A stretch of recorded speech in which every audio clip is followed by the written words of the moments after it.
Hi, welcome to Richard Gabili YouTube channel, and for today's tutorial, I will be teaching you on how to turn on and off smart punctuation on iPhone X. But first, kindly subscribe to this channel and don't forget to hit the subscribe button and the bell to notify you for the new updates. And let's start!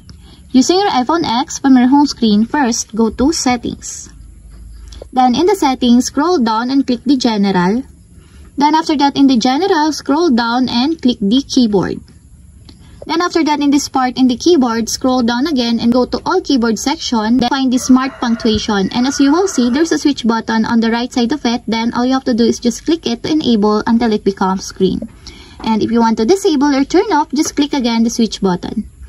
And that's it. We have successfully turned on and off smart punctuation on iPhone X. If you have a question, can comment down below and don't forget to hit the subscribe button and the bell to notify you for the new updates. And thank you for watching!